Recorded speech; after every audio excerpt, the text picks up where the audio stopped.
He's at the flag guarding the prisoners. But we've been having a pretty busy day. Look out, incoming! Look, I hate to cut your tea party short, but I think we need to get the flag. Now, the way I see it, we need to head that way. Welcome, everybody, to the inaugural episode of the kandatvday Day podcast. I'm Adam Durham. I'm Kayla Redman. And we are a couple that are showing each other TV shows that the other one has never seen before, and in most cases has never heard of before. In our first episode, I have shown Kayla the classic early 1990s Nickelodeon TV show, Salute Your Shorts. Now, Kayla, did you ever hear of this show before? Only from you. Okay, so you never heard about it from anything classic Nickelodeon or any friends? Nope. Okay. And the episode that I showed her of Salute Your Shorts is the season 2, episode 10 episode called Capture the Flag. Now, Kayla, what are your initial thoughts of seeing this show? It was very hard to follow and figure out who was who based on not seeing any prior episodes. Okay. Can you name as many character names and personalities as you can? I can name 2 characters, Donkey Lips and Budnick. What was memorable about those characters? They were kids.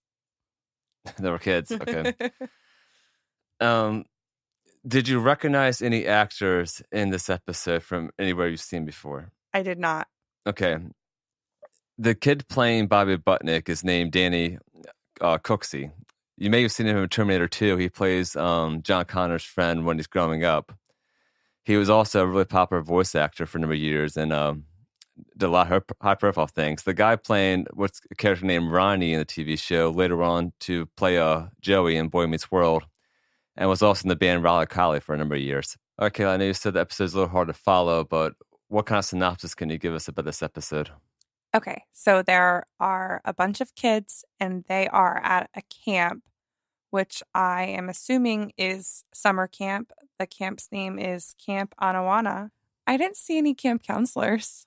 There's one in this episode, and there's basically one in the whole series. His name's Ugg, as a nickname, because his last name is Lee. So when you say it together, Ugly. Ugly. Yeah.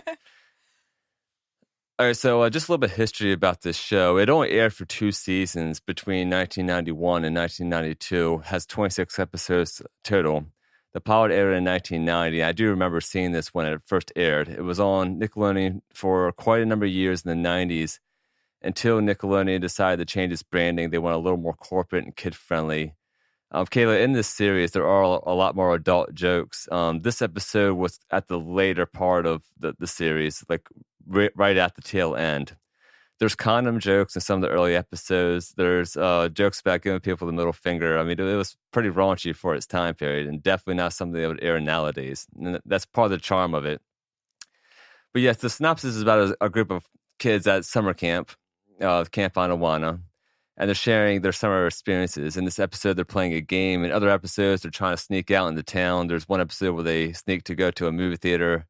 There's another one where there's a radio contest happening. There's another where they're basically trying to outdo each other. The characters in the show, the kids all have different personalities. There's Zizi, who's the environmentalist. Donkey Lips started out as a bully, but then becomes a little more sensitive as it goes on. The sporty one is Telly. The nerdy kid is Sponge. Dina is the really high fashion-oriented one. Then Bobby Budnick, the bully.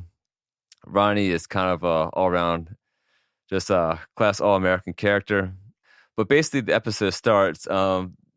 Donkey Lips is kind of the whipping boy of this whole series. Like, they call him Fat in this series, and that's like a real actor. I mean, they're calling him Fat. He has to go home like that. So you definitely want to see that nowadays with any fat-shaming things, would you? Not really. I was trying to figure out how old these kids are. By the way, the episode that me and Kayla saw was on YouTube, uploaded by someone who ripped it from a VHS tape in the late 90s. The show is extremely difficult to find. Most of the people who watched it saw it in reruns. It was never released on DVD. It was only available with select episodes on Amazon years prior. It's impossible to find an official release nowadays. It aired on Nickelodeon Gas, which was a rerun channel of Nick shows for a few years, but I don't believe it airs now. It used to air pretty much every day, I remember. at least 1 or 2 episodes. I remember every weekend it was on for quite a while until the late 90s when they finally dished it. So the episode we saw was very pixelated. The voices were pitched up to avoid some copyright claims. So, I mean, some of the kids sound like Mickey Mouse, even though they're pubescent, but most of the kids in this show were between like 11 and 14. The series was supposed to go on to a 3rd season. However, Nickelodeon wanted to move it to Orlando. The show was shot in Griffin Park, California, and some other locations, and most of them were in high school at the time, didn't want to move. So there goes the series. So based on this episode, Kayla, what do you think happened in the series before this episode? I think that these kids were sent to camp by their families for something to do for the summer, and I don't think that they knew each other previously. Yes, for the most part, that is true. With most of the kids at this camp, their parents are very rarely mentioned. There's an episode where Bobby and another character get left behind on a trip and have to spend the whole day together getting to know each other. He goes into his family life and how that was rough, but most of the time we don't hear about their family at all. Occasionally it's mentioned about getting money or a brief call, but for the most part, Og is the only adult character you really see and that's active with the children in this show. I do agree with what you brought up earlier, that you were a little clueless on the characters and it was really confusing for this episode. I showed you this episode because it was one of my favorites growing up. Did you ever play Capture Flag?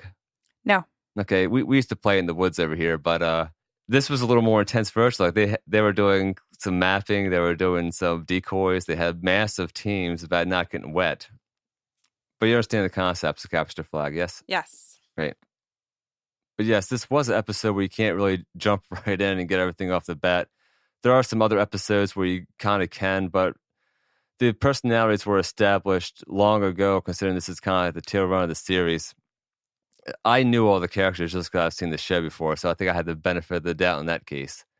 But what do you think happened after this episode? Assuming that it wasn't ran for a 3rd season. There would have been 3 episodes after this one. Okay. So assuming that, I'm assuming that they left camp and went back home. No, they have a little more adventures. The storyline doesn't evolve throughout the series because most of them are standalone. It's just the personalities are always consistent. So in this episode, it was kind of Donkey Lip's shining moment because this episode focuses mostly on him. And in other episodes, it's on some other campers or the whole group together trying to do something. Like Telly, the sporty one, had a very limited role in this episode. Zizi has a few lines, and some other characters just kind of playing the role of background characters in this case. Now, do you remember what the bet was? That's kind of the plot point of this episode. They bet $10. Yeah, I think it's $10 each, right? I just thought it was $10 in general, and somebody else matched it. Yeah, I mean, being like 11, 12 years old. That's a lot of money. Yeah, I mean, I don't remember having $10 back then at all. Maybe in a birthday card, but not just on me at a summer camp out of nowhere because they're pulling out cash just out of their open. Now, do you remember what Og's bet is with the other counselor who's never shown? Mm-mm. He basically bets on the team that one of them has to dress like Madonna and sing in the cafeteria or something like that. So I figured that cross-dressing jokes would be something nowadays on a kid's show. Yeah, but the basic bet is that Donkey Lips won't be picked as an attacker because he's looked at as a clumsy, ditzy character. He's not exactly the most athletic. That's why you saw him tripping on the tires and things like that earlier. Is there a plot? This wasn't looked at as an intellectual kids show by any means. This show appealed to kids who wanted to have fun in groups together. That's why they're always doing things that kids back then and even nowadays dreamed of. They want to play massive games. They want to sneak out of camp. They want to eat a lot. Like there's food fights in at least 4 episodes. But yeah, again, the plot of this episode was basically that could Donkey Lips meet the goals and expectations of others, especially when money is on the table. And Og is kind of playing his team pretty seriously. He's wearing the kind of General Patton attire you saw with like the helmet on, right? Mm-hmm. He does have a good line on this where he's training to do Capture the Flag. And he says that these people are taking Capture the Flag pretty seriously. And he's actually watching like World War II videos that are real. I thought that was kind of funny. Did you catch on that? I did. Okay. I thought that there could be possibly some life lessons in the show. And what would they be? I heard the kids saying carpe diem and grab or seize a bull by its horns, etc. And how is that lesson? To be able to conquer situations? Yeah, it teaches you to conquer situations, and carpe diem means seize the day. That's true. And this was an episode where like they really had to work as a team together. In a lot of other episodes, they're on opposing teams. It's either the boys versus the girls or one group versus another group trying to do something. There's one episode with the radio contest where the boys are up to a certain part. The DJ asks them a George Michael question. Of course, George Michael being pretty big in the early 90s, Dina, the fashion and prepper girl, knows all the answers, so they enlist the help of them. Now, here's a great question for you, Kayla. Based on what you saw today and what you know about the show, would you watch another episode of the show? I want to say yes, because I know that you really like the show and I'd like to be able to like it, but I could not really get into it unless I watched it from season 1, episode 1. Yeah, and the thing is that they had a different. There's a few main characters of males in the show, but there's actually a different male character by the name of Michael, who was then replaced in season 2 by who you saw named Ronnie.